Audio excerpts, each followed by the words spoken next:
chasing it. The bounce sits up. The Dragons are steamrolling to week 2 of the finals.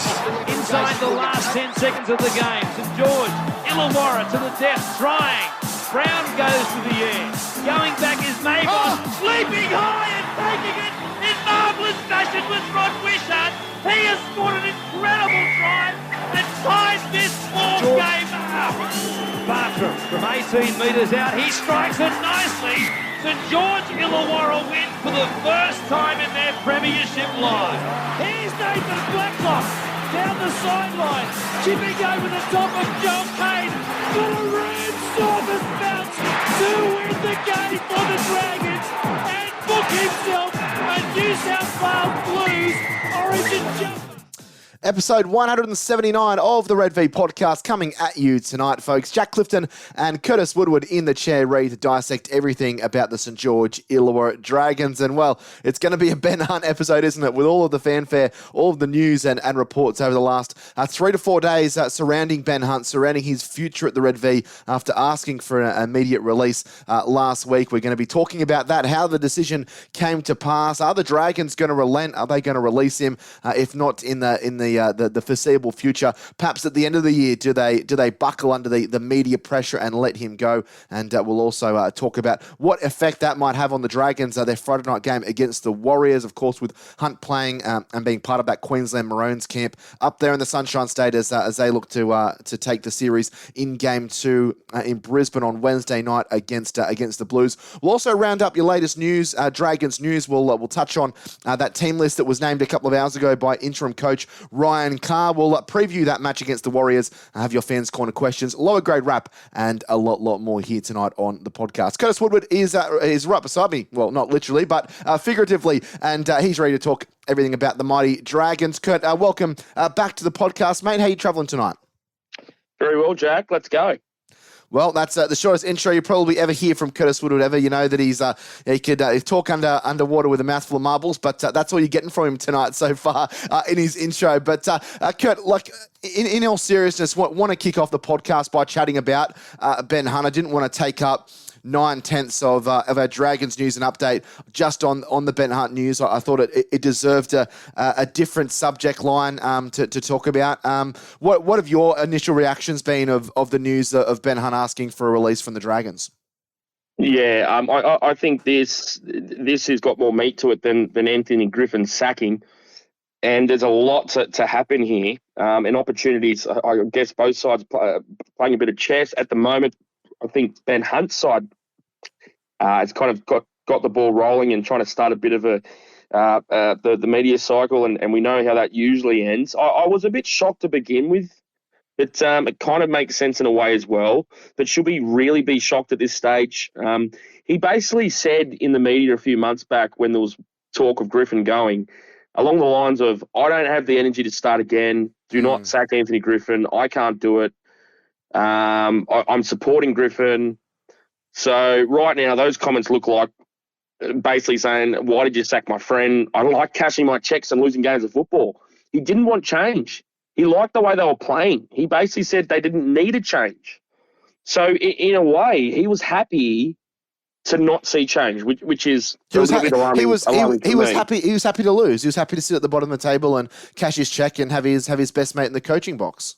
Yeah, and he might be a nice guy, but the optics of this have turned against him very quickly. Oh, they look very poor. Has he ever been a the question for me, has he ever been a Dragons man or a club man, or has he always been an Anthony Griffin guy? You can tell me, how many times do you recall when the Dragons were down in the dumps, Ben Hunt showing a little bit of fire? And he's not that kind of bloke to really wear his heart on his sleeve, particularly in the media. But how many times did he come out in defence of the Dragons saying, we need some change? How many times has he gone to the club and had sit-down meetings with head office? We don't know that. But it's all been about what he's needed, what he needs, and keeping Griffin at the club. The fact there's even reports Ben Hunt and his management are so keen to get out of the Dragons, he's willing to pay money out of his own pocket. Yeah. That's incredible. Let alone the words coming out of my mouth.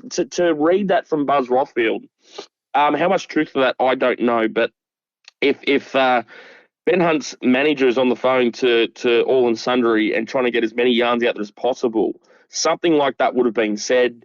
I think Dragons fans will be pretty dirty on Ben Hunt if he doesn't front up and we hear from him personally soon.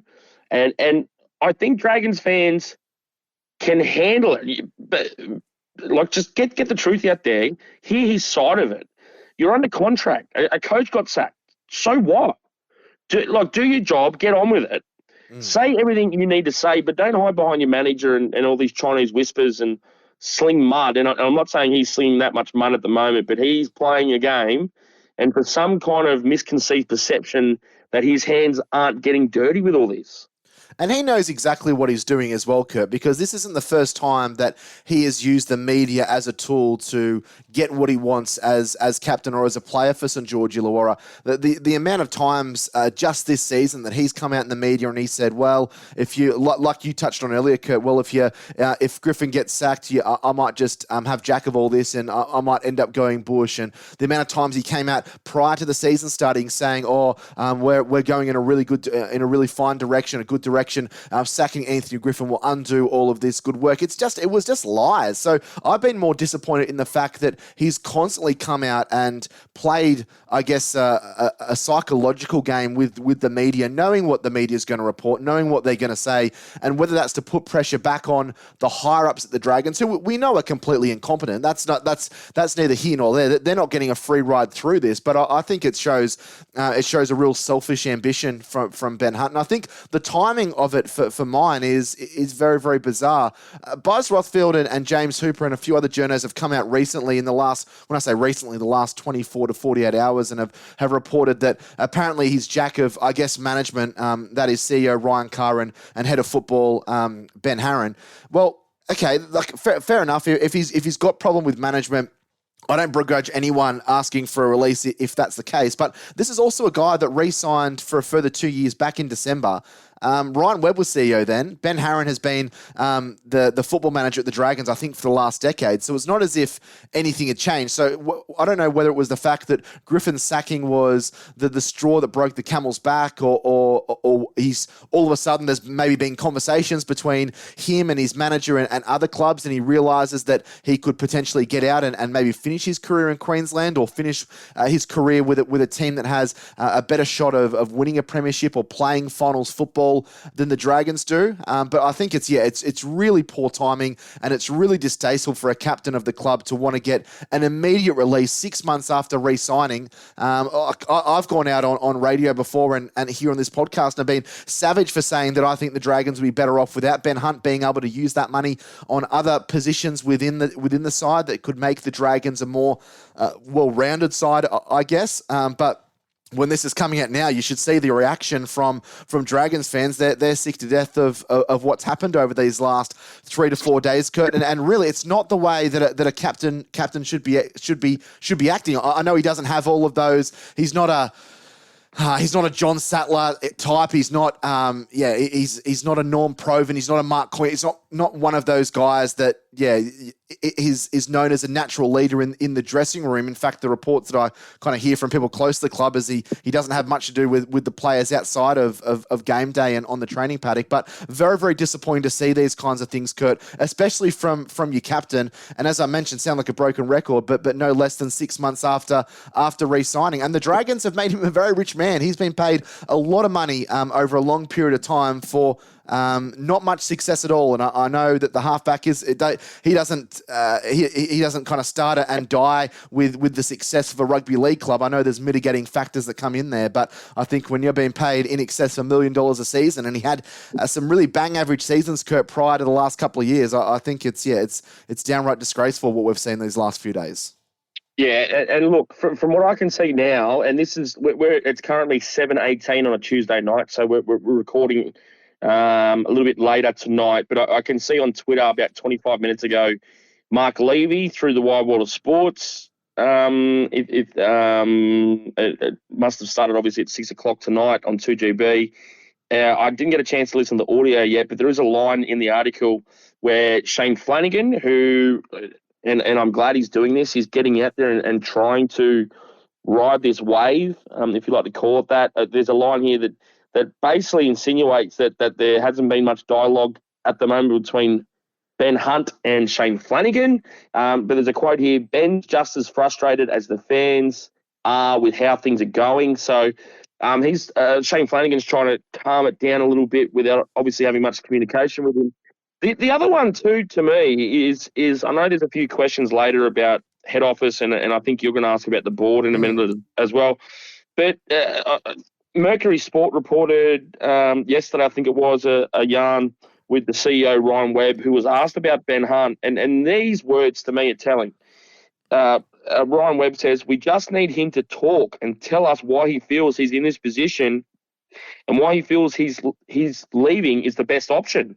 So for everything Ben Hunt is insinuating and the media drive at the moment, which is coming through his team, if you want to call it that, his management team, it's quite clear that through this whole journey, there's been no communication or frustrations or anything brought forward by Ben Hunt over the table with the club. So Ben Hunt's let it get to this point. He's been asked about it in the media about Griffin and whatnot and how things have been panning out. But now he's playing this out in the media. It certainly sounds like that's the way he and his team want to do it. And at the moment, the club has kind of got their hands tied and saying, "Well, we need to speak to you, Ben. We need to talk to you and get into your head. What's wrong? Tell us, and we'll get it fixed." Because to answer some questions later on, and I don't want to. You're fine, mate. Jump ahead by all means. No, I was just going to say that to me, there's still a chance here for the Dragons to find out what's wrong with Ben and get him back into the team environment, because right now the best option for the Dragons is to keep Ben Hunt for this year and next year and then see you later and shake hands at the end of 2024. Should there be any responsibility, maybe not on the board, but Andrew Lancaster, the chairman that I know has been doing a lot of work behind the scenes, and Ryan Webb, should they be held in some responsibility for what's happened here, or is this something that has been obviously conjured up by player manager and Ben Hunt over these last week or so? There's a tiny element, but I'm not going to bag out the club officials for this one, because they've been dragged through hell for some of the mistakes and things they haven't got ahead of in the past. So leave that where it is. But the only thing I'll say about that is this wouldn't be where it is if the board, head office, whoever you want to call it, stood up 6 months ago, 12 months ago, and moved Anthony Griffin on then, and maybe get ahead of it. And you might see Ben Hunt buying into the new systems with a potential new long-term coach from way back then. So there's so many hypotheticals and spinning plates. The fact, like I said, Ben Hunt's public stance on cheerleading for Griffin when he really shouldn't have. And there was a lot of stuff said. Apparently, Hunt has issues with interim coach Ryan Carr. Apparently, I can't see why. Why? Because he's not Griffin. He's not happy with the club admin. Why now? Where was this 12 months ago? Ben Hunt along the sides. You know what he did? By defending Griffin the way he did in the media over and over again, he prolonged the side's suffering and the way they played and the losses built up because of Ben Hunt's stance. And for you guys too, the Dragons fans, he's prolonged the fury in the fans when this could have been put out a long time ago. Yeah. Now, when it's time to stand up and honour the time and money that has been invested in you, you're in Origin camp of all times. And yes, I know he's been their best player for a few years. Someone wrote today on The Raw, an article I used to get paid and write at, but someone wrote there that a good article about doing the right thing and sticking by the club and finishing your contract. Do your job. Otherwise, you're just another guy that broke a contract because you couldn't keep your toys in the cot. And I know it's easy to say, and other people go, what about everyone else that's ever done it? That's fair, but also... And how many captains have done it? That's what, imagine if Paul Gallen... It's a strange time to do it. Yeah, imagine if Paul Gallen had done this at Cronulla. It just wouldn't have happened. Trying to improve Sullivan and Sloan and all that kind of stuff. How much time and effort did Ben Hunt put into those kids? Is he the kind of guy that would have put his arm around their shoulder and said, look, I've been watching a bit of your reserve grade. Hooks asked me to come down and watch you guys play at collegians against, the Bears or whatever. Was there any time doing that? Has there been any development on the money he's on, his leadership capabilities, and the fact that he's an Australian halfback / hooker, and you're the captain of the club? How much effort has he actually put into the other guys in the team? Now he wants to walk out when his team needs him the most. So, yeah, and that's my doubt. That's where I say he's a leader in the sense that follow me, do what I do on the field, but I don't think he's one of those experienced players that would put his arm around younger players and would give them coaching tips. I don't know. I'm just speculating, and we could completely be wrong, but he doesn't strike me as that kind of player, that kind of mentor type player that you would expect someone to be at the age of 33. So. Yeah, it's bemusing decision, and it's funny that it's all the news. I know he put in the request release a couple of weeks ago, but it's funny how it's all come out where he's kind of able to hide up in Queensland camp, and he's definitely going to be feeling the heat if he does play for the Dragons on Friday night, and as Kurt mentioned, surely has to face the music and face the cameras and eventually talk about why this issue has come up and why suddenly it's so important that he gets out of this contract. Also brings up a few other questions, which we'll touch on in our Fans Corner segment a little bit later on in the podcast. Kurt, if you're looking through your crystal globe towards, I guess, the end of the season, what do the Dragons do? I think it's quite apparent that they're not going to release him immediately now, although I wouldn't be surprised to see the Dragons release him once the season is over. What do you see potentially happening here with the Dragons? Or do they just dig their heels in and say, no, you're not leaving until perhaps we get some money or we get a player, or is it a blanket rule of, nope, you're not leaving, you've got a contract here and you're going to stay here and fulfill those requirements? Well, the Dragons do have the high ground on this one. They have the high ground. So their stance should be, after Ben Hunt finishes Origin Wednesday night, comes back to Sydney, Wollongong, whatever, Thursday, sits down with Flanagan, sits down with Ryan Webb, sits down with Ryan Carr, because he's part of this till the end of the year, and nut out the issues. And like I said, club statement, get him on video chatting to the media team, and a bit of honesty, and that might go away to alleviating some frustrations, because it might be some little things that the club has not supported him with away from Griffin, and little things that maybe, was said before, a death by 1,000 cuts. This annoys me, though, in the sense that when a player leaves to go to a rival club on more money, they will fight and say, oh, well, we need to support our family. It's a professional sport. It's business. But the Dragons have every right in this professional, brutal sport to turn around and say, we're keeping you. We're going to keep you. And our plan is you play next year and you tear your contract. Otherwise, go back to your management and pass it on. The Bulldogs, who Gus Gould has met with Ben Hunt several times, apparently. But apparently you can't offer a contract, but you can still meet and have a cup of coffee. Yeah. Which is absolute bollocks. But the Dragons are well within their rights to, like you said, dig their heels in, hold back and say, right now, our plan 100% is you're here, unless your management goes back to one of the clubs and say, the Dragons want you guys to pay out the rest of his contract for 2024, get him off our books, and we also want a couple of big-name players in return. Yeah. Whether it's a second rower and a centre, or another half and a winger, or a prop, or whatever the Dragons need. The Dragons, if they play this right, they either keep Ben Hunt for next year, and he will still be a great player for the Dragons. Keep him for next year. Or the other option is sit back and wait and be patient and wait for one of these other teams to blink and say, right, we'll give you this, this, and this, and we'll pay out his contract as well. Yeah, the Dragons, they can't sit idly by and let other sides bully them into a decision and just release someone just for the sake of it, just because it's been mentioned in media articles over the last week or so. I want them to stick firm, and it'd be great if the Dragons could get some younger players kind of coming in their direction. Remember too, Jack, that most of this stuff comes from one leak.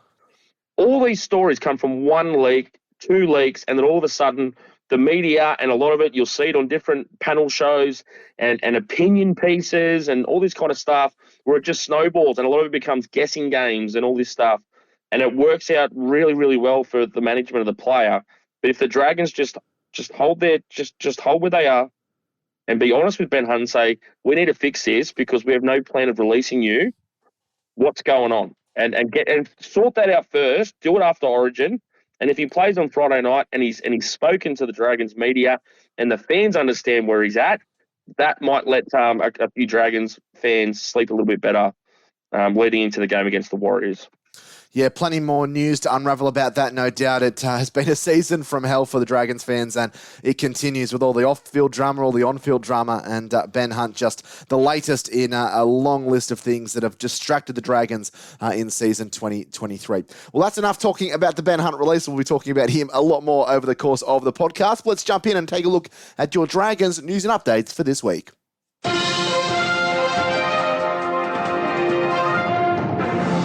First things first, let's have a look at that team that was named only a few short hours ago, Kurt.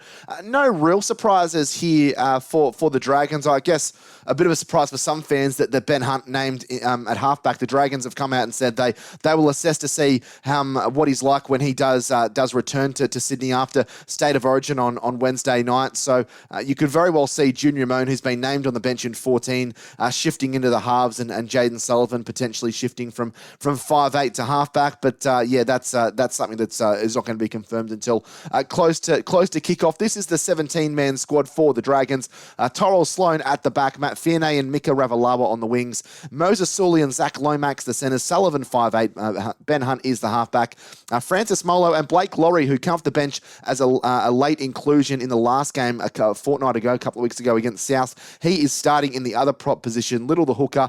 Jack Bird returns in the back row in jersey 11, Jaden Sewer and Jack DeBellin lock forward, who's playing his 200th game for St George Illawarra. The benches, Junior Ramon, Michael Molo, Ben Murdoch-Masila and Zane Musgrove is retained, having played about 15 or 20 minutes in that win against South. Probably one of the strongest, if not the strongest side that the Dragons could name. Players in right positions, which the fans have been clambering for all season. Kurt, what do you make of the side named to face the Warriors on Friday night? Yeah, look, I'm a bit worried about the sides of the starting pack. Look, a couple of guys come back in. I'm interested to see how Jack Bird goes. Rested, of course, we've been discussing that. DeBellin at lock, he needs to offer a ball playing option through the middle in a testimonial game, for a milestone game for him. But this Warriors team is on fire at the moment. Their pack, they remind me a little bit of the Dolphins as well. So, yeah, I'd be interested to see if there's a late change and a bigger body like Masila or Musgrove starts the game. Yeah. That's a little bit too like for like that starting pack for me for the Dragons, but we'll see what happens later in the week. Yeah, it's an interesting one. Ben Masila, for mine, I think has been played out of position most of the season, and I know that's because the Dragons are very thin in that second row forward position that he's played on an edge, and he's done an okay job. He hasn't been awful, but it's anytime you stick a big man out in the edge, it is a recipe for disaster. I would love to see him play through the middle, even starting him for the first kind of 10 or 12 minutes, just to take the sting out of the game a little bit and absorb some of those big fellas would be a smart option, I reckon, Kurt. Yeah, I agree. And Masila's got nice hands at the line too. That's going to be important. I'm not sure if Frank Molo and Blake Laurie is the starting front row against the Warriors, who like I said, are a very, very good team. They'll play finals footy this year, but we'll see what happens. I can see depth. This is the thing I've been talking about with you, Jack, before on this podcast.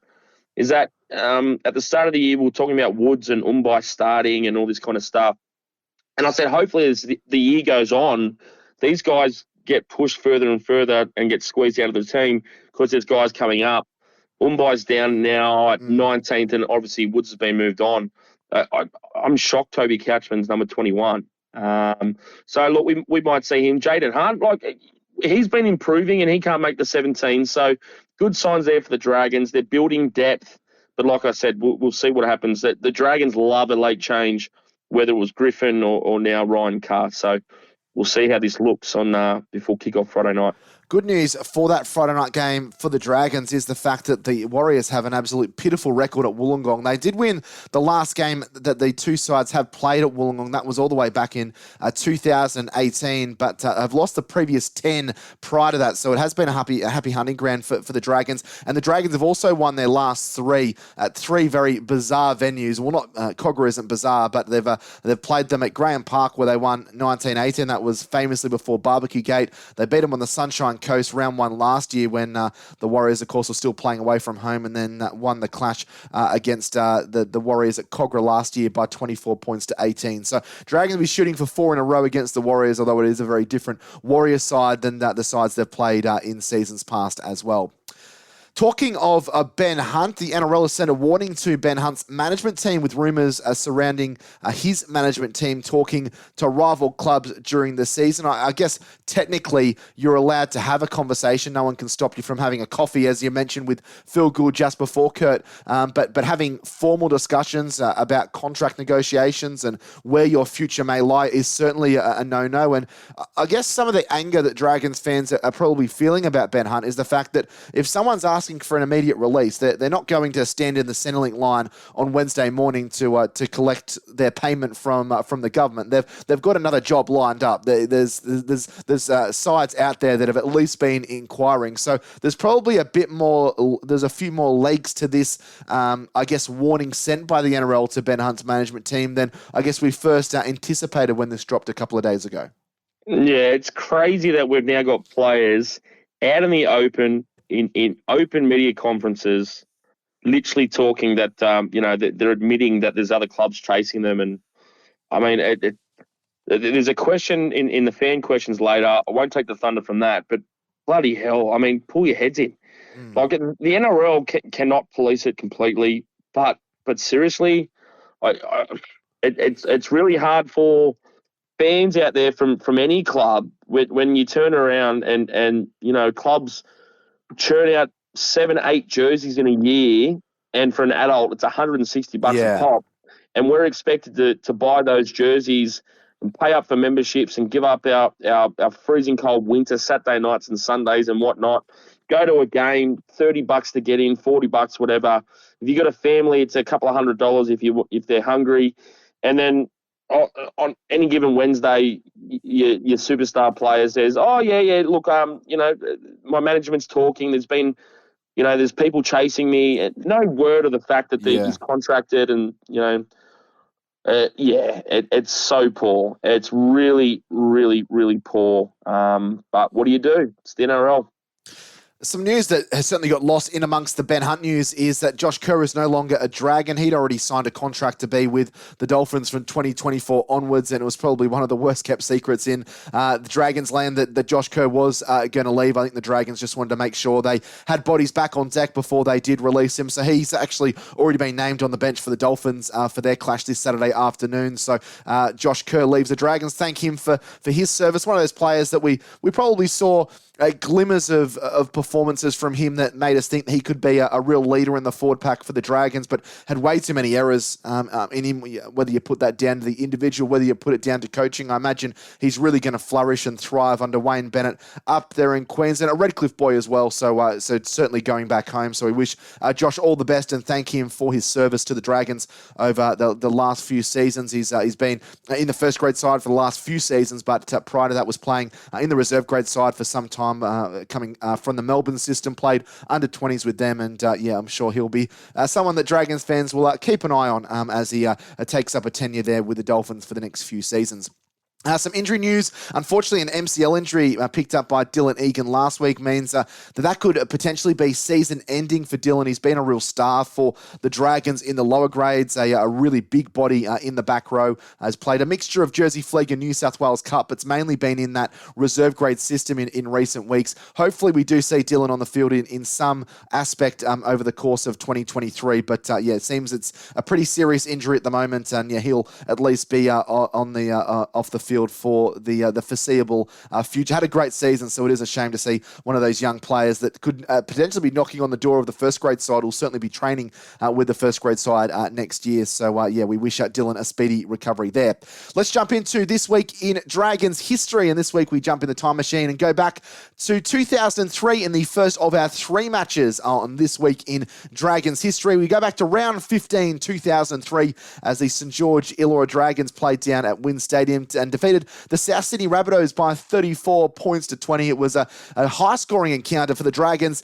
Nathan Blacklock, surprise, surprise, he scored a hat-trick. Reece Simmons playing at fullback also crossed the stripe, as did Brett Furman and Lance Thompson. Mark Riddell, 3 goals from 5 attempts. Brett Furman, 2 from 2. Roll for the Rabbitohs. Just their second year back in the comp, and they had a pretty bang-average side, it must be said. Nathan Merritt, Lee Hookey, a former Dragon player as well, played for the Dragons in the previous season, actually been their leading try scorer with 18 tries during 2002. He scored, as did Justin Smith, another former Dragon, and Mark Minicello with Justin Smith kicking 2 goals. Actually had quite a Dragons connection because he had Jamie Fitzgerald, who played sparingly for the Saints in the early 2000s on the bench, and also Willie Peters, who had famously kicked that field goal in the 2001 qualifying final against the Bulldogs out there at the showground. So there was a fair few connections to the Dragons, or the St George Illawarra Dragons, in that era. The Dragons winning 34-20. And for those at home that might have just been a little bit curious about who was lining up for the Dragons on that evening down there in Wollongong in front of more than 10,000 fans, 10,220. Reece Simmons at fullback, Nathan Blacklock and John Wilshere on the wings, Chris Nero and Matt Cooper in the centres, Ben Hornby at 5'8", Brett Furman at half. We had Quinton Ponga, Dean Young and Ian Donnelly up front, with Henry Perinara, Lance Thompson and John Cross back row. Bench of Chris Leichvold, Craig Stapleton, Mark Riddell and Dean Burns. So, some names in there that some fans might not be overly familiar with, but there's also some real legends of the Dragons that were in that era and playing in that game against South. They also played South St George in 1978 this week on the 25th of June, so only a few short days away. It was St George that pipped South by 15 points to 14 in front of a mammoth crowd at Cogra, 21,559. There was tries to Mitch Brennan, Rod Reddy and Steve Butler, with Ken Kearney kicking 3 goals. Not the famous Ken Kearney from the 60s, but someone that did share the exact same name of South. Gary Wright, Jim Swift tries, Eric Ferguson, 4 goals there. That was one season removed from the Dragons winning the 1977 Premiership, and the following year under Harry Bath, they would lift up the 1979 Premiership by defeating the Canterbury Bankstown Bulldogs. So they were certainly in the middle of some success, and I guess the lasting success for St George in that era before playing in a myriad of grand finals. And Illawarra, we're not going to forget about them. The Scarlet and White on this week, or this day, in fact, June 20, 1998. We're over in Adelaide against the Adelaide Rams, and won convincingly in their final ever meeting between the two clubs. They didn't have too many meetings, but the Steelers dominated the final ever encounter between the two sides. Wayne Clifford and Dan Calloway, they bagged doubles. Luke Patton, Andrew Hart, and Craig Fitzgibbon tries. Brad Mackay kicked 3 from 5. Craig Fitzgibbon 2 from 3. And for Adelaide, David Kidwell playing in the centres. He scored the lone try for the Rams there. Kurt, some real memories of some guys in the 90s. I can't say I remember Adelaide too much. I've obviously gone back and watched some tapes, and the NRL throwback account on YouTube is great. It has a few Adelaide games. I think KO, even there in their Classics match, might have a few Adelaide games in there as well. But yet there's a few names in there that went on to have a bit of success. Obviously, Noel Goldthorpe, a former Dragon, was there at halfback. But guys like David Kidwell, Rod Jensen, Luke Williamson, Andrew Hick, Tony Iro, they didn't have awful names in there. But I guess what was happening off the field and the financial issues were the problem for the Rams, and Illawarra big winners on this day 25 years ago. Yeah, I feel a bit sorry for the Adelaide Rams. They still had really competitive local crowds in the 98 NRL season, and financially they were okay. And I think they actually were planning for the 1999 season. So they had a new coach, that they were moving in the right direction.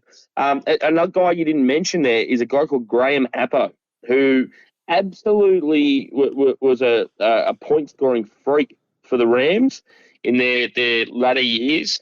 and was an absolute cult hero down there in Adelaide, and played so well that he actually scored a deal. I think he got a contract with the Roosters under Phil Gould in '99 and played some footy there. So, yeah, it's a shame.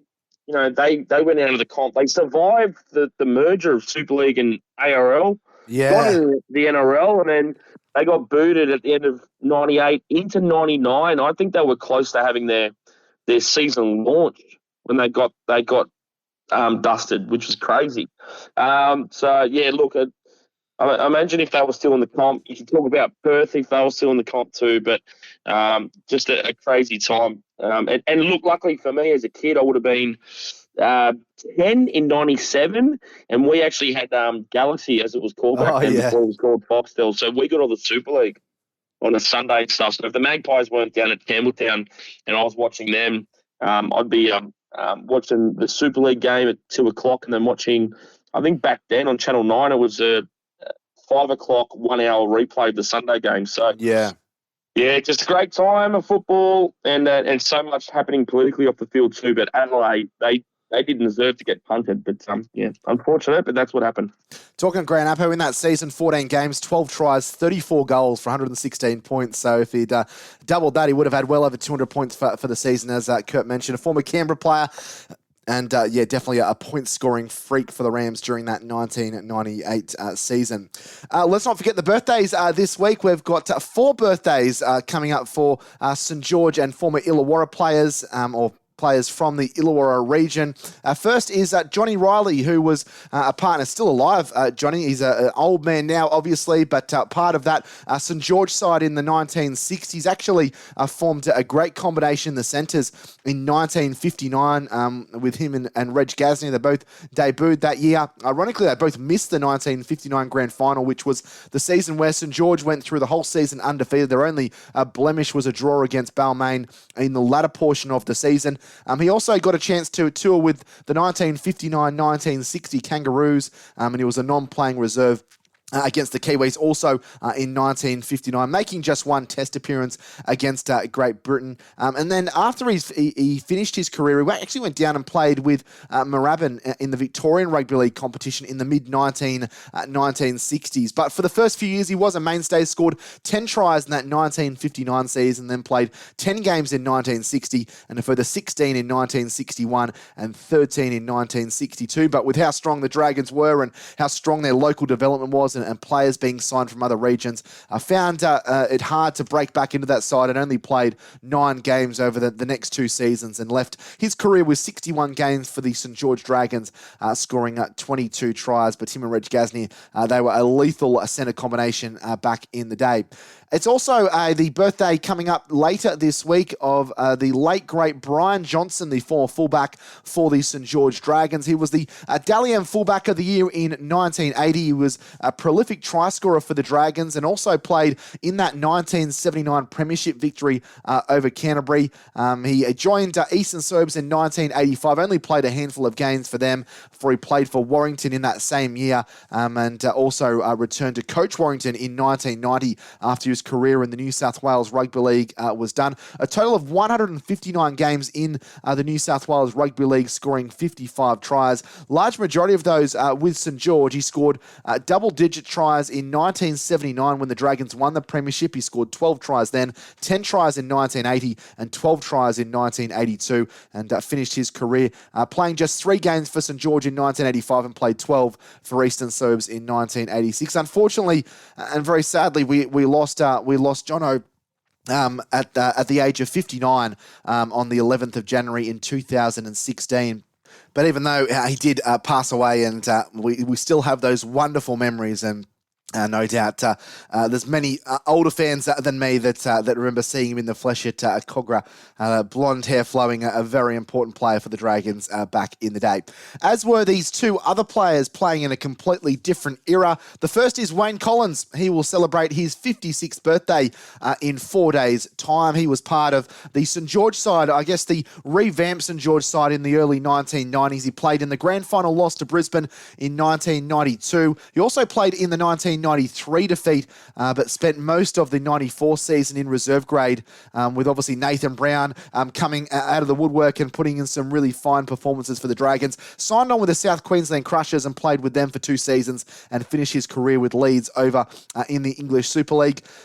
Probably someone that's kind of more your era, Kurt. So the next player I think is probably the one that I'll get your opinion on. But 108 games in the New South Wales Rugby League and the ARL competition for Wayne Snoopy Collins. I believe he's coaching lower grades these days, but was prolific for St George, having played with Canberra in the late 80s. He played 20 games for the Dragons in 91, 21 in 92, and a further 21 in 1993, and just the 6 games in 1994. And he also shares, I guess, the birthday week with Tony Priddle, who's been a guest on not just the Red V podcast, but also on Curtis's podcast, Top of the Props, which he was doing during kind of the COVID period in 2020. A really tall, bulldozing type player, played in the front row and was a mainstay for the Dragons during that period. Also represented country in 1989 and the New South Wales under-19s. Played in, again, those back-to-back grand final defeats for the Dragons.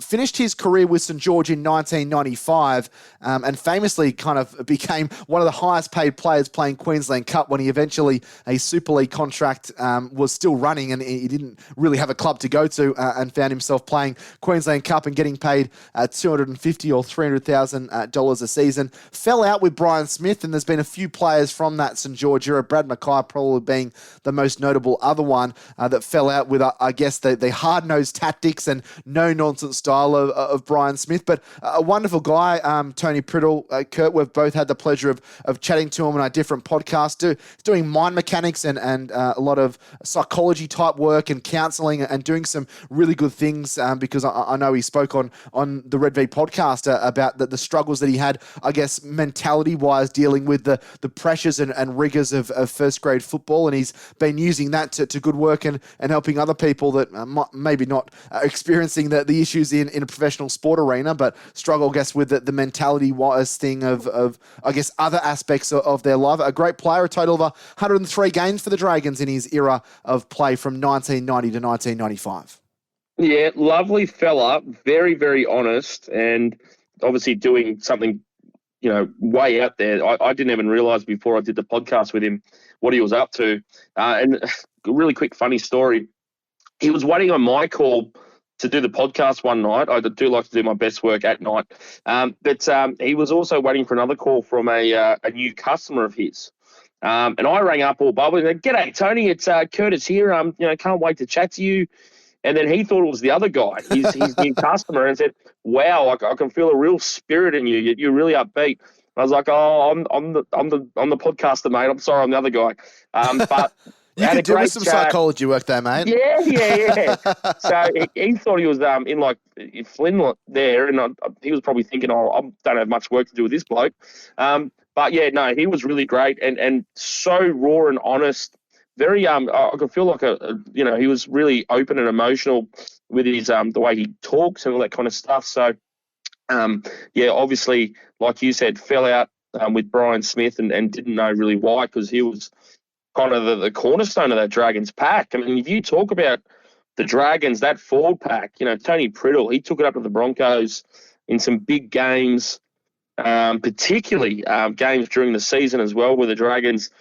Did they knock off the Broncos in a massive Friday night game up there? Yeah, maybe? a couple of times. 93 just before the finals they did, but they also beat them, I think, in round 3 or round 4 in 1994. They went up there and beat them at the old ANZ Stadium. So they did it a couple of times, those Dragons sides of the early 90s.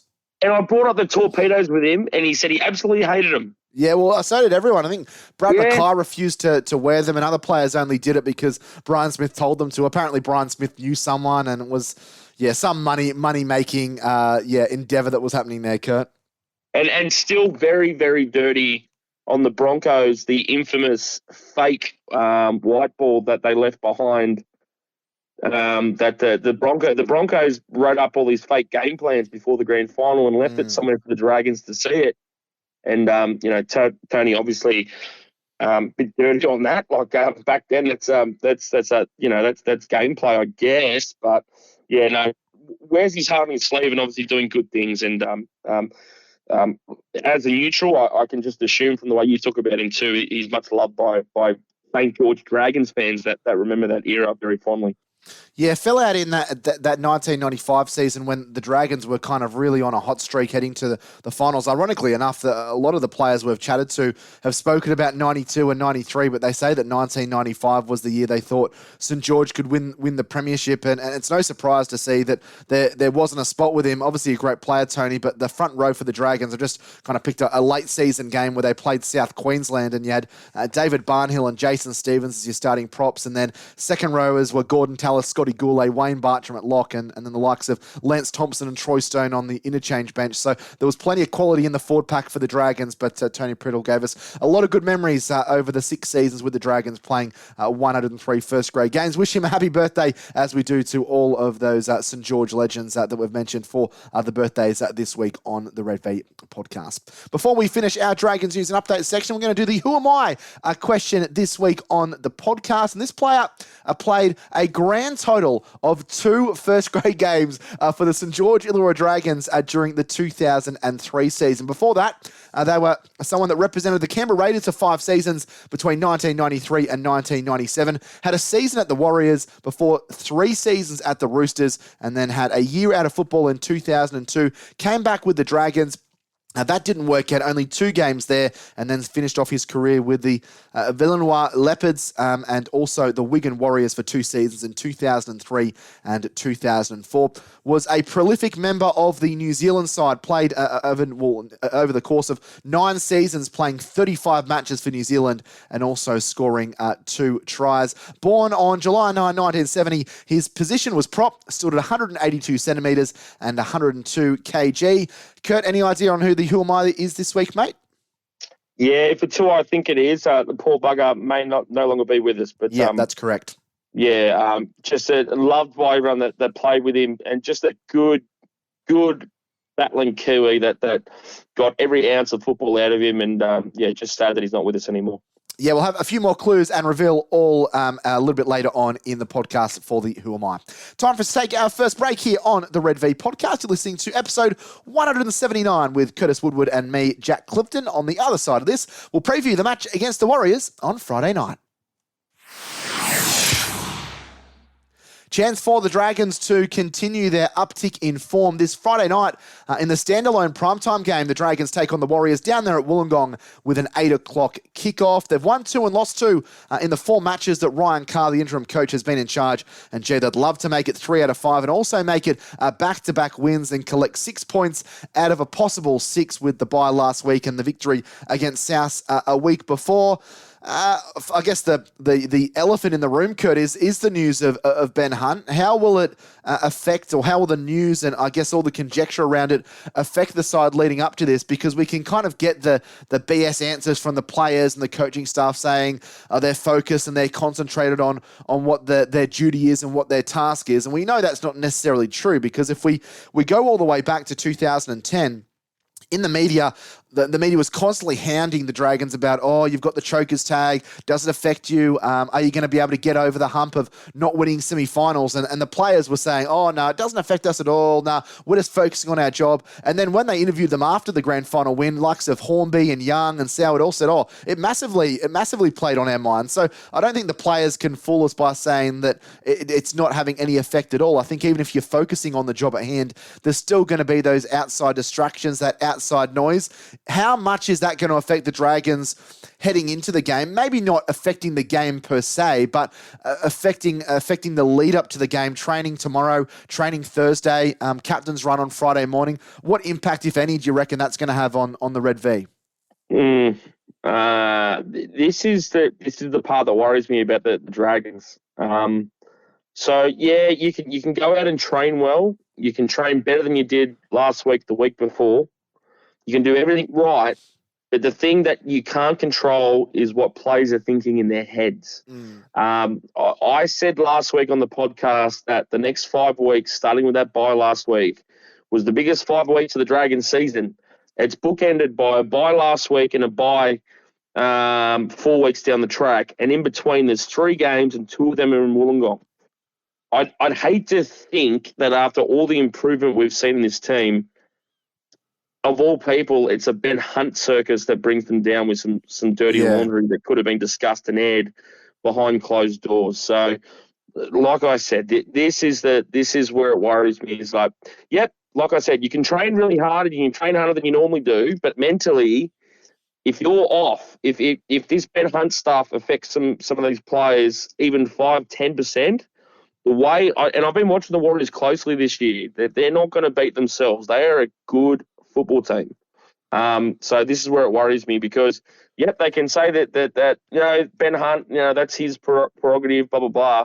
But at the end of the day, it only has to put off each player 5-10%, and your output during the game overall, when you put it all together, that can lose you the game. So, if they lose on Friday night, and they lose in a way, the old school Dragons way, then I will blame Ben Hunt for that. Yeah.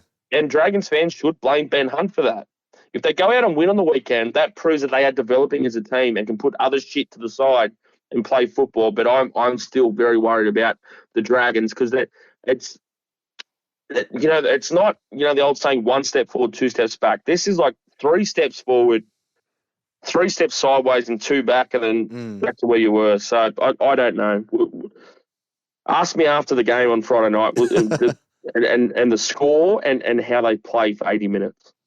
I'm excited about an opportunity for them to continue to improve, Kurt. I know that the Ben Hunt news is not great, and I know that's just an added distraction for the Dragons, but I guess when we look back, and we did it last week when we reviewed that win against South, if they can play like they did against South for 70 minutes, where they opened up a 16-point lead before really kind of falling on their sort of 22-point lead, in fact, before falling on their sword late on, I think they can go close to getting a victory. That they haven't really been blown out in too many matches. The Dolphins beat them by 14 points about 3 or so weeks ago. The Sharks hammered us at Cogra earlier in the season. Brisbane put a score on us late in the last 15 minutes in that game up in Brisbane. But apart from that, there's been a lot of close games. You look at the Canberra game, the West Tigers game.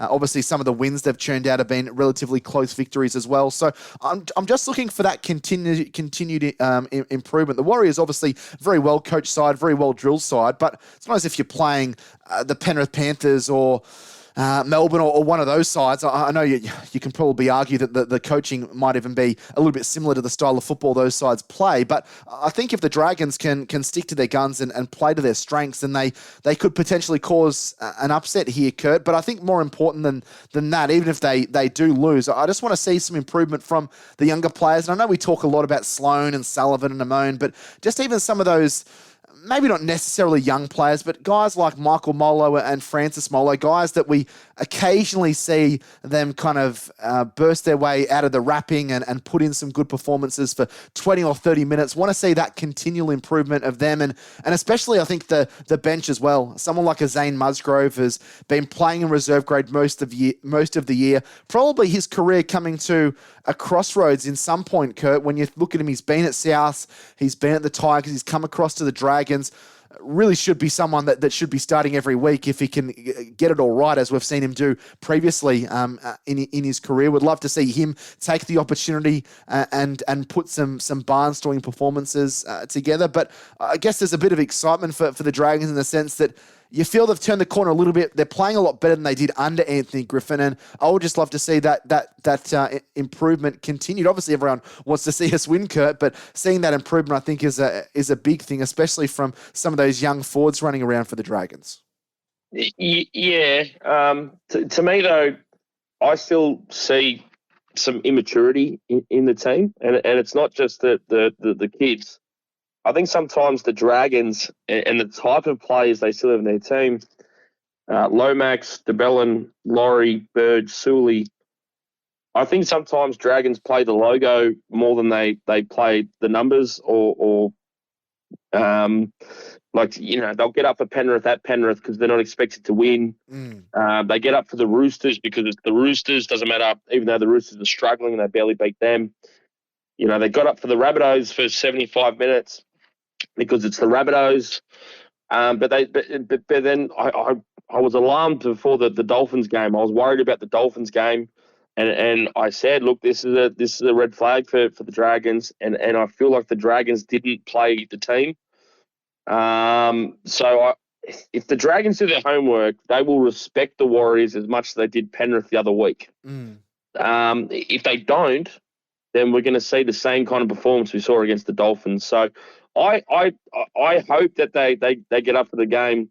And at the end of the day, it does depend on if they can keep the outside noise away from the side and separate to the Ben Hunt stuff. Because this is also a challenge for the new generation. So if Ben Hunt hasn't been helping these guys that want to be there long term, and these kids are going to be there long term, Sullivan, Sloan, all these guys, this is a challenge for them to say, hey, look, have a little chat on WhatsApp or Facebook Messenger or whatever they do these days. If anything, I think it gives guys like Little, Sloan, and Sullivan some more ammunition to perform. And like you said, some big boppers that look for me, the front row, the middle of the field is the hardest position to play. Yeah, and they work harder for their money than any other position. So I like what some of these middle forwards are doing. They are certainly desperate to improve. But like I said, I just see like there's still a nucleus of guys in the team. Can they be changed by a new coach and get a harder mindset? I just hope they don't run out on Friday night at Wollongong. There'll be a good crowd there at Wollongong again. Some Warriors fans will come down from the southwest because it's a nice drive down there now, whether you're coming from Penrith or the Northern Road through Picton Road or from Campbelltown as well. So there'll be some Warriors fans there as well. I just hope they don't skip out in the field with the fireworks and all that stuff and think that they're halfway home because they're playing the Warriors. Like I said, I hope they've done their homework and they're prepared to play for 80 minutes. If they don't, they'll lose like that against the Dolphins. And then next week's podcast, you'll be sitting there and you'll be furious.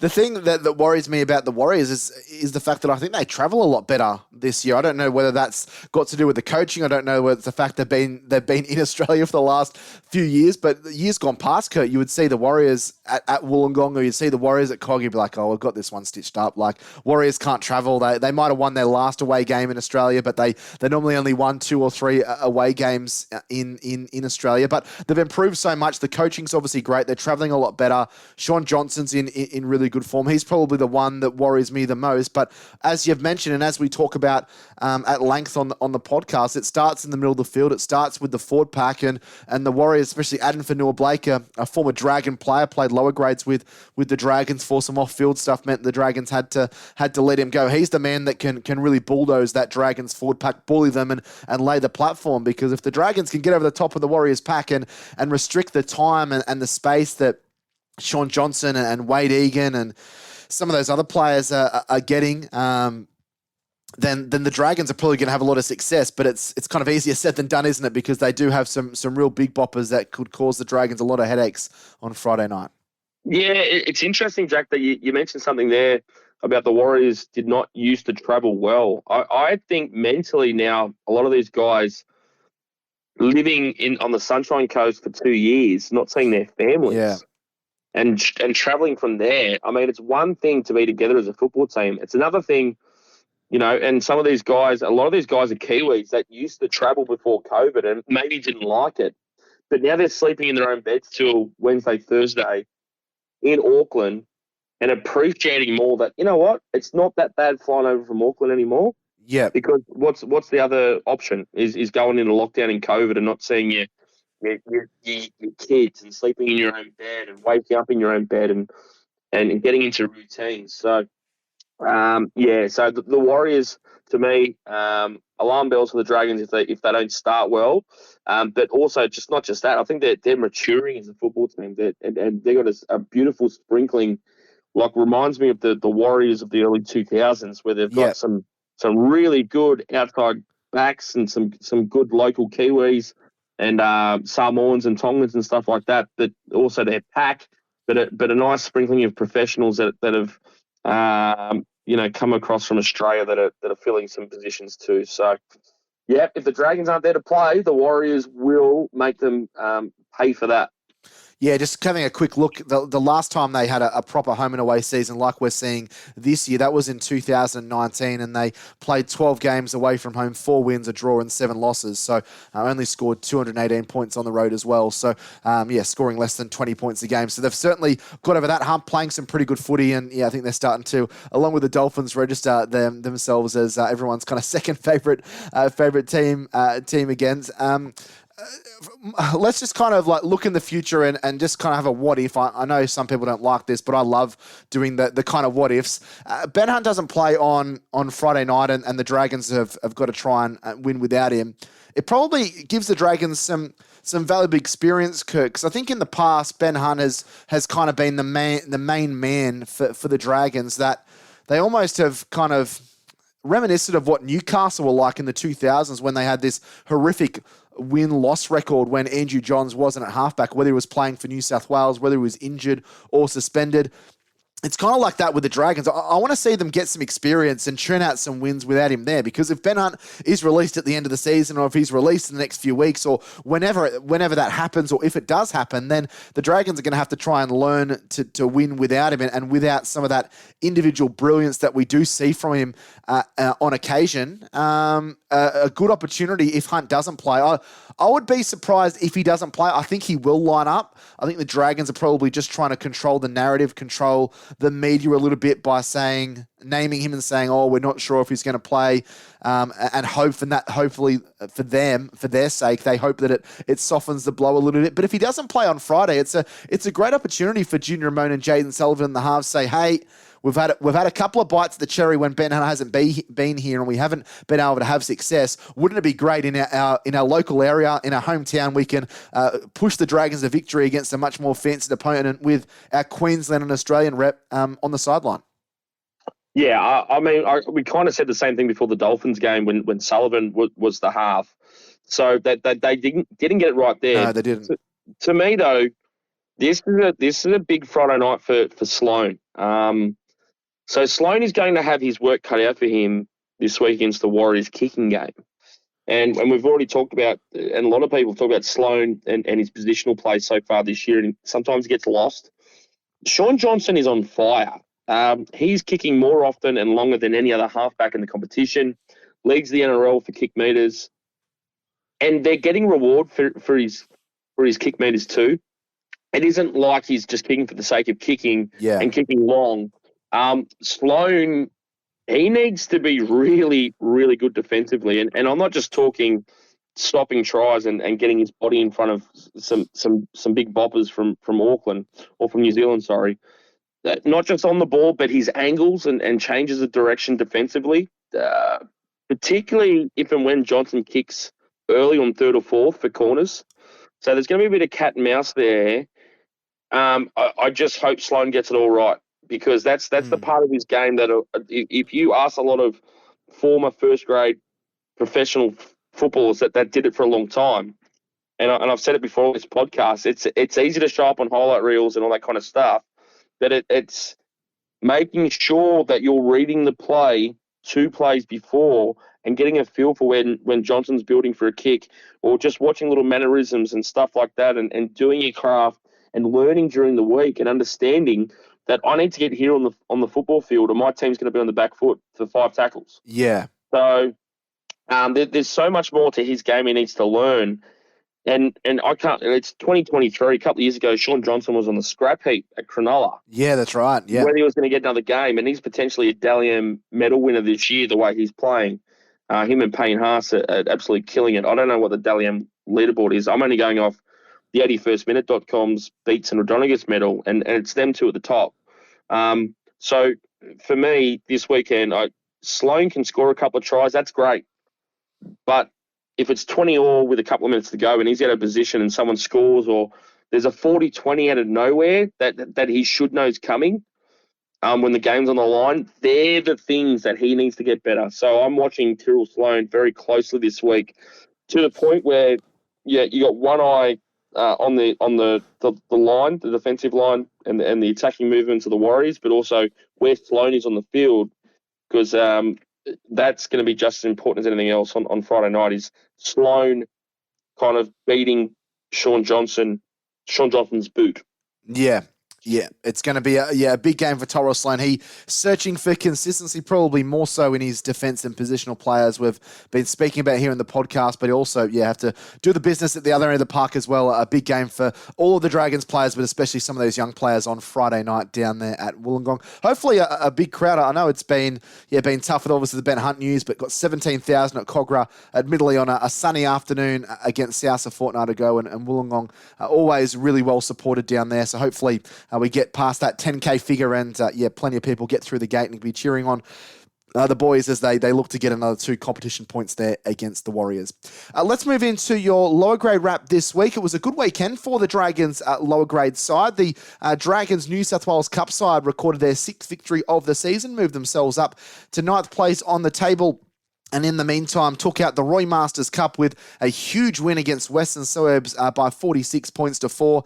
Sione Finau was a standout with 2 wonderful tries to him. One of them was a length of the field effort. Zach Herring solid in the halves. Billy Burns bagged a double. He's been a try-scoring freak down in the New South Wales Cup system. And Ryan and Toby Couchman led the way up front in the middle of the park for the Dragons. So a good win for Bronx Goodwin and his boys. They have to back up in Auckland on Saturday morning. So we'll know definitely well before the Dragons kick off on Friday night if there will be any late inclusions from some of those players, but on the extended bench, that is. But this is how the Dragons do line up for that clash over there in the Tasman. Trey Stewart at fullback. Alex Lobb, who was good last week, he kicked 5 goals. He's on one wing. Sione Finau, who's been in red-hot form, is on the other. Max Fionney and Sevilia Tamale comes into the centres. He's played a mixture of Jersey Flegg and New South Wales Cup. He was good on the weekend for the Dragons in the Jersey Flegg side as he picked up a try.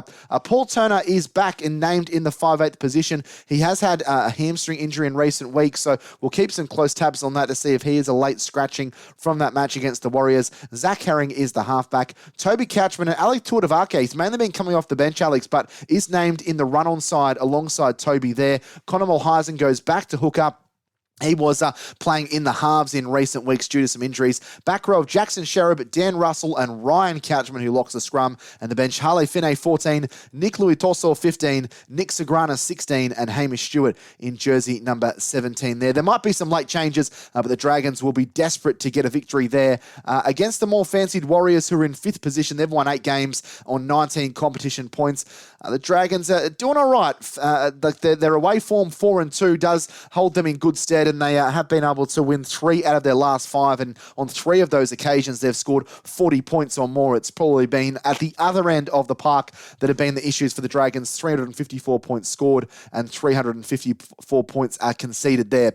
Meanwhile, in the Jersey Flegg Cup competition, the under-21 competition, there was also a win for the Dragons last week as they were able to get a surprise victory down the nation's capital at Raiders Belconnen against the Canberra Raiders, winning by 30 points to 20. The Dragons ran in 6 tries to 4, as you mentioned. Sevilia Tamale, a star in that under-21 competition, the former New South Wales Waratahs representative. He scored 2 tries.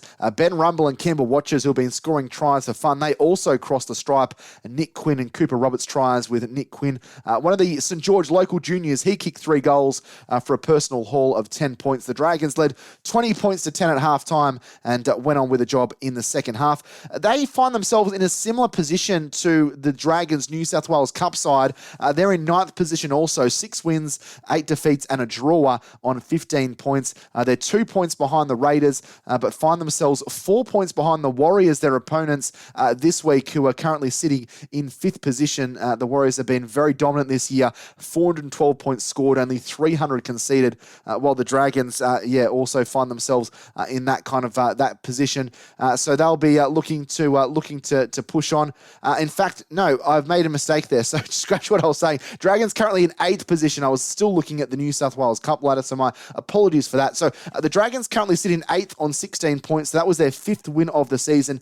They take on the Melbourne Storm this week in action. So the Storm having a very good season. They've been the also-rans of this Jersey Flegg Cup competition in recent years, but currently sit with 8 wins and 5 losses. Yeah, so they're having a good season in 5th spot and the Dragons in 8th, but the Dragons could get themselves a little bit closer to that mercurial top 5 land if they were to get a win. If they did lose, it would make things very, very difficult for the Dragons to play finals footy, especially their for and against -70 with 282 points scored and 352 conceded there. The Dragons would really need to get on their bike in that contest. We'll just run through how the Dragons do line up in that Jersey Flegg Cup competition as they do take on the Melbourne Storm. 2 o'clock Sunday afternoon at Seabrook Reserve down there in Melbourne in Broadmeadow.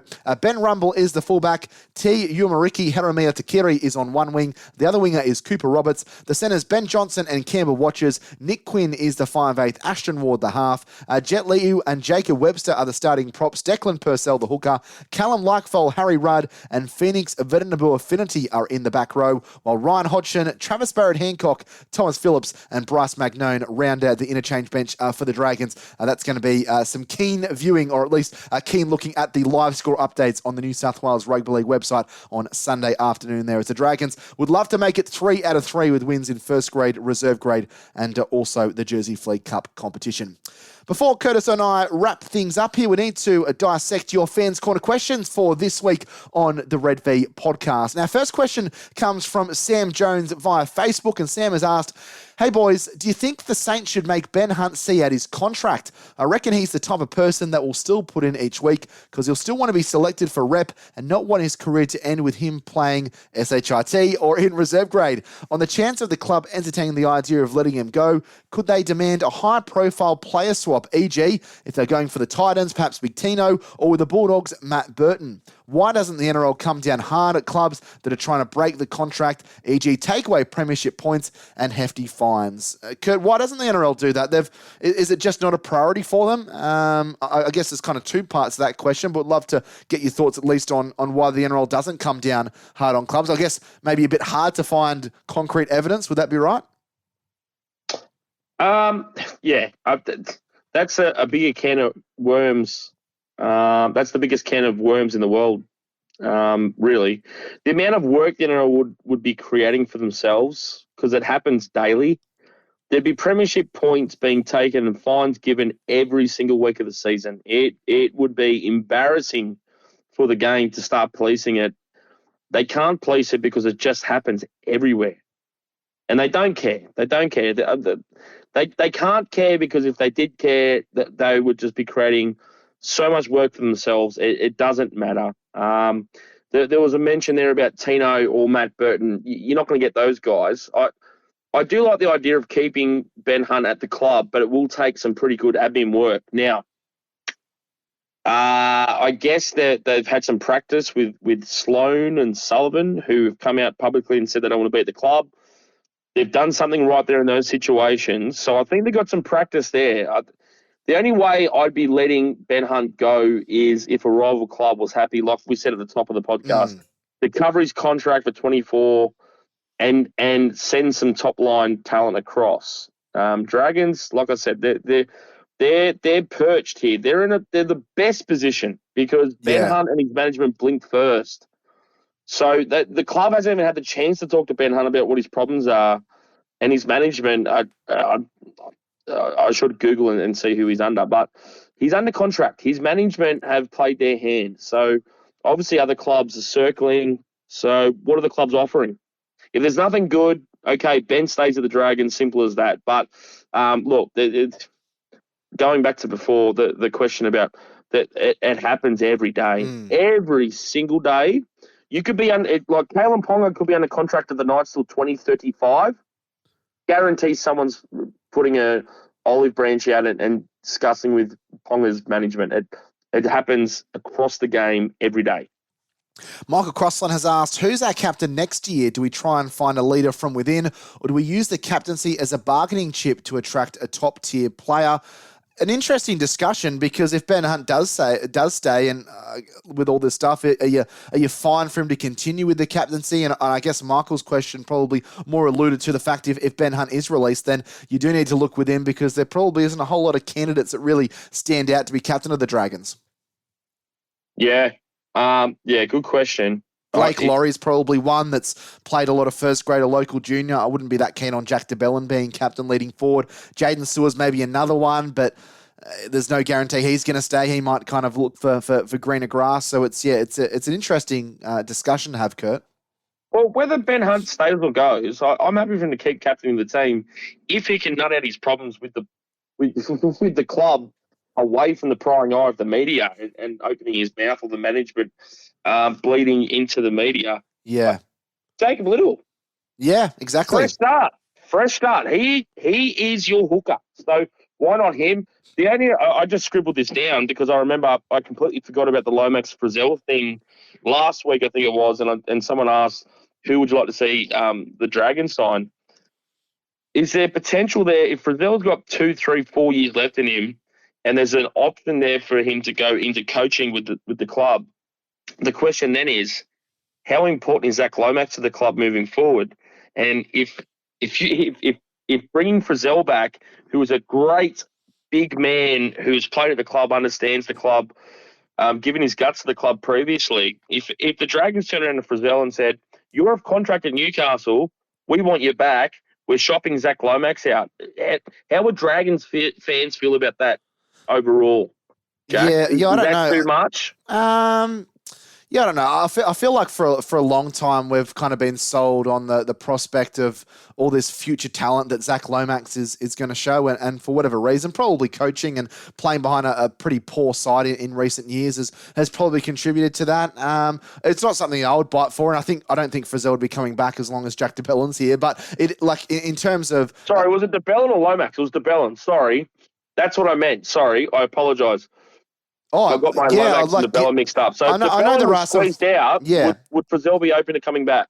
Well, yeah, I think so, and I would take him back if there was some kind of deal with him going into coaching at the Dragons, kind of post playing. I know there's some fans that really love Jack DeBellin, but I think the way he's used on the field for the Dragons probably isn't as effective as it could be. I think he's a 50-minute player now, not the 80-minute player that we saw 5 or 6 seasons ago. I would jump on that in a heartbeat. I think he's someone that's got really good morals. Tyson Frizzell, I think he's a real leader.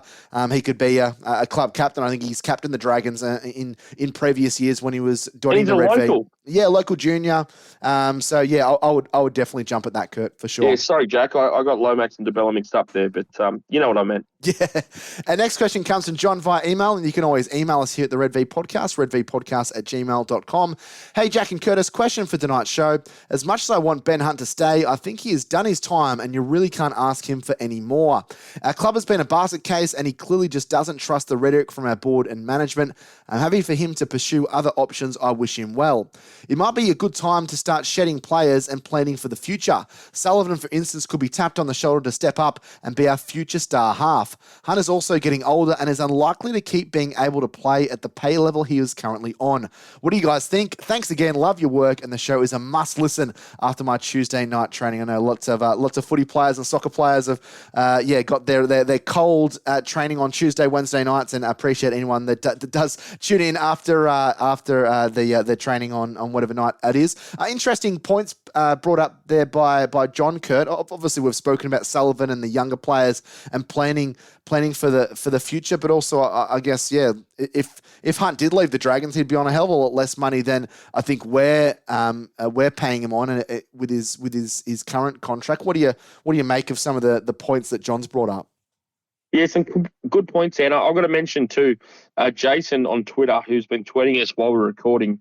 I hope we answered some of your questions that you got in really late, Jason. So mention for you, mate.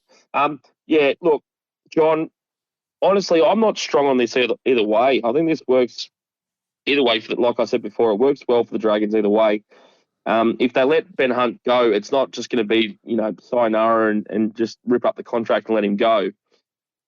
He can stay as well. So, I don't know, Jack. What do you reckon, mate? Like, it seems like if you can get more out of Ben Hunt this year, it's going to help the kids more for next year if you can keep him for as long as you can and hold your ground and get something out of it. Yeah, I think I'm not. keep Yeah, him as long as you can. if I'm the Dragons, I'm not letting him go unless the Dragons get something from said club. So if it is the Gold Coast Titans or if it is Brisbane or whoever's trying to lure him away, I either want a player swap or I want there to be a fee. And I think the guys on Triple M spoke about it on over the weekend where they said Kalalopu from Canterbury was at Brisbane, and I think a transfer fee was organised, and Canterbury played Brisbane $500,000, and I think Ben Hunt's is a much better player than Kalalopu, at least at this age.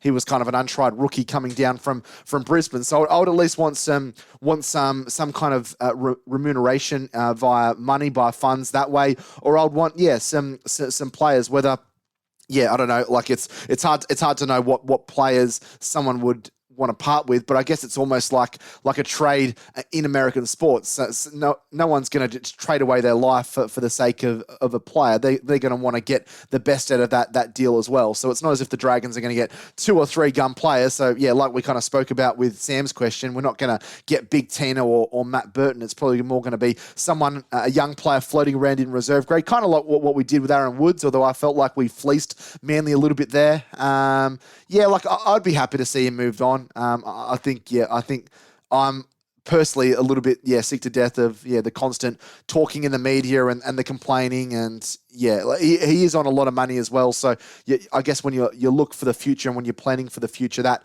1.1 or 1.2 mil per season can be used on potentially a couple of really quality recruits, and we know Shane Flanagan is really good at recruiting. So that. I'm sure he would love Ben Hunt to stay, but it's not as if he's got 5 or 6 years left in him. He's probably only got maybe 3 years, 2 at that kind of top level where he can be performing like he has for these last couple of years for the Dragons. It's a tricky one. Personally, I'd be happy to see him moved on. No, fair enough. Next question comes from NRL Man, and we've kind of touched on this a little bit before, and he said, should Ryan Webb go? Respectfully, the Ben Hunt thing is another example that shows he is way out of his depth and there is not enough hardworking footy people at the club to help him. A footy CEO fixes this before it goes public. Well, I don't know too much about, being a CEO. I've never been one. I'll never be one. And I don't profess to know all the ins and outs of what it's like. And obviously, there's been some bad looks at the club with things being leaked out. I don't know how much say or what a CEO can do in that kind of situation. I will say that since Ryan Webb's come in, the finance of the Dragons have been sorted out. He seems to be very savvy when it comes to the financial side of the club and running the club at a profit. I know that's not the be-all and end-all in professional sports, but we are in 2023. Sports are run like a business. It's not the 70s. It's not the 80s. You haven't got players walking around doing a chook raffle in the second half or the first half of the reserve grade game, trying to raise money so players can get paid. It's a business, and I think he's done well with that. Are there things that he hasn't done so well? Definitely there is. Just like, I guess, if you looked into any business, there's things that people can improve on. But I don't think he should go. And I think the fact that Ryan's come from an AFL background has probably worked against him, because I think everyone thinks, oh, well, you came from AFL, you don't know anything. I don't necessarily agree with that. Yes, there's things that he could definitely improve on and be better at as a CEO, but I don't think that he should be. That there should even be a discussion, Kurt, about him leaving. I think he's done a pretty decent job for the Dragons. Yeah, look, as a neutral, I've never been as hard on Ryan Webb as some others. I've actually been quite impressed by him when I've heard from him, and I think that's the issue. Is that as a West Tigers fan, when the club is battling and you go from one shit situation to another, Lee Hagen-Patelis, the chairman, he's got a paid position on SEN. Justin Pascoe, I mean, seriously, I'm not going to start on him, but maybe I think Ryan Webb needs to find a middle ground. And I liked his comments about Ben Hunt this week about if we just need to talk to Ben. I felt uncomfortable for him when James Hooper, there you go. He's a drop James kick. Hooper cornered him at the front of Steelers one night, but he spoke well. Look, at the end of the day, factions of the Dragons supporter base, they want to see heads roll. I think Ryan Webb is kind of understanding a little bit that AFL administration is a little bit different to NRL in the fact that it's like, if you look at AFL media, which I have looked at for a long time and even written articles about it, where most journalism in Melbourne, if there's a scandal, will do their best to play it down or slide it under the rug or whatever. There's nowhere to hide in rugby league land. So I think he's learned on the job. And look, I don't know from a bar of soap. I can only go off what I've seen from him. I think he's learning his trade a little bit. But to me, this is pretty straightforward media spin and PR from Ben Hunt and his team. It is so obvious to see right now what they are trying to do. Create a few stories in the media, get the cycle going. And once the cycle's going, it's almost impossible to stop if you give into it. So, the cycle starts, the cycle creates the momentum, the cycle bumps Ben Hunt's demand up to other clubs, the price goes up, desperation gets more and more from all sides, and that cycle creates pressure on St. George Illawarra. Like we've been saying, the club should hold their line.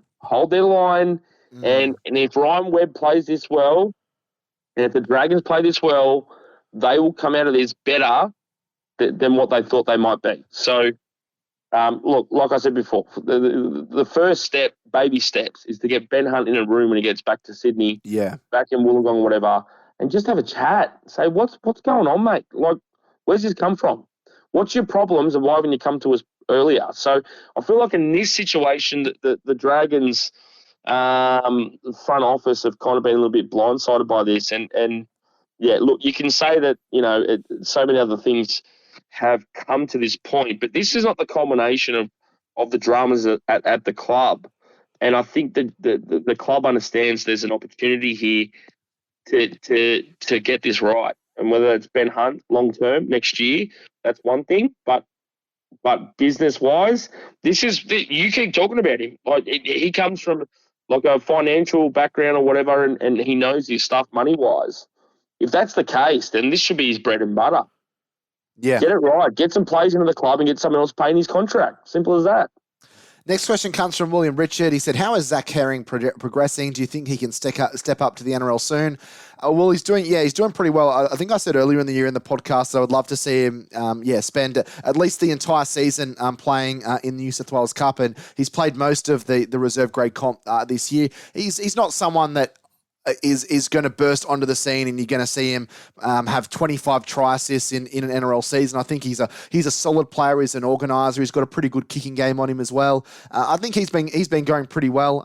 He's another one of those players that will train with the Dragons in pre-season. I think he did a little bit of train and trial stuff with them during the pre-season this year. So he's probably one to keep tabs on. The Dragons don't have a lot of depth in the halves, especially depending on what happens with Junior Ramone with his court case. If he was to be deregistered by the NRL or released by the Dragons, then obviously Zach Herring is kind of moving himself up the depth chart. So that probably works in Zach's favour, but he was obviously a really good player for the Jersey Flegg side last year and moving nicely because there's no guarantee that just because you've been performing well in Jersey Flegg means you get bumped up to New South Wales Cup. So for him to make that progression, I think is positive and shows what the coaching staff think of him. And I think he's one that could naturally progress to first grade, although I don't think it would be a quick movement. It might be something that takes kind of 2, 3, 4 years. As he probably just develops a little bit later than some of those other players. I think we kind of get in the habit of seeing players debut at 18 and 19, and we want every player to be like that, and that's not the case. Some players don't start to really hit their straps and really reach their confidence levels until they're 23 or 24. And I think, Zach might be one of those players, but has been playing pretty well in New South Wales Cup for the Dragons. Kurt, our last question comes from Oliver Hilton. He said, I'm very happy with Flano being appointed coach. I know a player in the Manly under-21s who trained with first grade squad pre-season. He said then that Shane just has a presence about him and is a great coach. With Flano's Sharks links, do you think Wade Graham would be a good recruit to bring leadership for one 1 or 2 years. I'll throw this to you, Kurt. I wouldn't be chasing Wade Graham. I think the head knocks and the injuries have got the better of him, and he's kind of in the twilight of his career at the moment. I don't think he would come across to the Dragons as it was, but Oliver makes a great point with the links to Cronulla and maybe some of those players in the Sharks junior system. We could see a few players making their way across in the next few seasons. Yeah, don't know about Wade. It's a really good football family. I know Wade's Uncle Brett and played with his cousin Neil at the Campbelltown Collegians. Wade Graham, no. But obviously Shane Flanagan, he's got some fingers and some pies.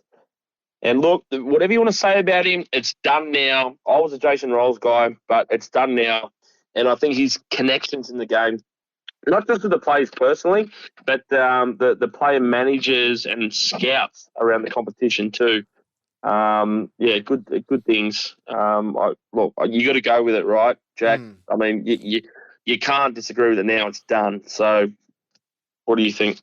Yeah, no, I'm very happy with the appointment, and I think the recruitment will be the big thing for him, and I wouldn't be surprised. I think that's what happens. You go where it's comfortable. I think us both being kind of 90s wrestling fans, I think Eric Bischoff on the 83 Weeks podcast has said that, like, wrestlers do things that are comfortable and do spots and do matches with people they're comfortable with. And I think Shane Flanagan he's comfortable with that Cronulla system. He probably knows some of the player managers and no doubt he's going to be at junior footy comps and that kind of stuff. And I think that's what we need in a head coach. So I'm happy, very happy with the appointment, and I think his recruitment, although it might not be instantaneous, I think he can get the Dragons kind of back and running with some quality players when we kind of look over the next 2 to 3 seasons or so.